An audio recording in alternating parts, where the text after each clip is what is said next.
Welcome to today's deep dive.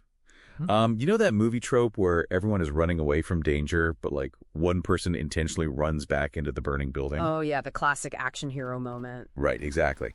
Well, today we want you to imagine what it actually takes to override human survival instincts in real life.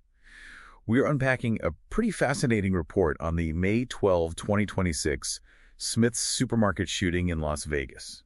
And the scene described in our sources is just terrifying. It's a normal Tuesday morning, and this shooter, Alejandro Estrada, walks in.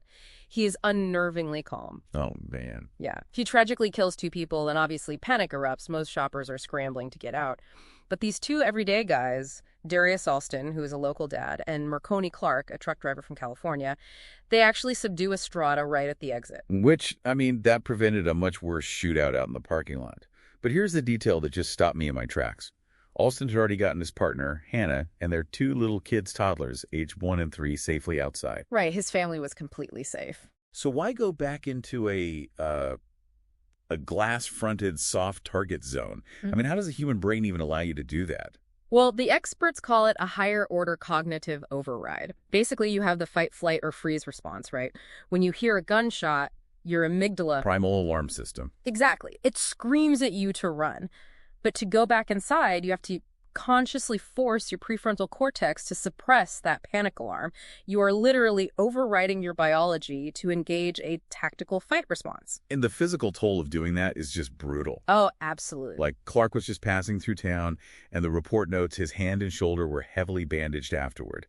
You are accepting severe bodily harm for complete strangers. You really are. But what's interesting is that the sources don't just leave it at biology. They tie this reaction to a very specific cultural lineage. Right, the foundational Black American framework. Yes, the FBA framework. And to be clear, we are just impartially unpacking the source material's argument here. But the text proposes that historically, these communities were often denied reliable state protection. So the police weren't always showing up for them. Right. So out of sheer necessity, they developed this autonomous Black protector ethos.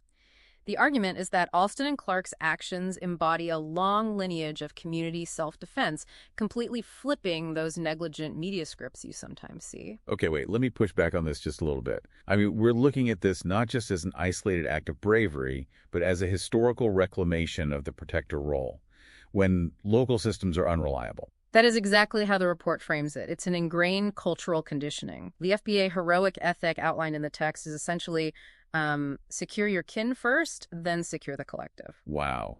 Okay, so they secured the area long before the Vegas Metro Police even arrived, which really brings up a massive question. If everyday citizens are stepping up as our true first responders, how does a community actually support them after the trauma? That's a huge focus of the aftermath report. Because waiting for the police is one thing, but dealing with the reality of being an active citizen is another. Right, the trauma doesn't end when the sirens stop. Exactly.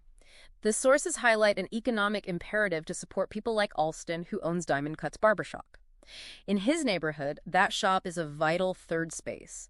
It's for mentorship, community debate, and keeping local wealth circulating. Which I have to say, the name Diamond Cutz is just incredible poetic symbolism here.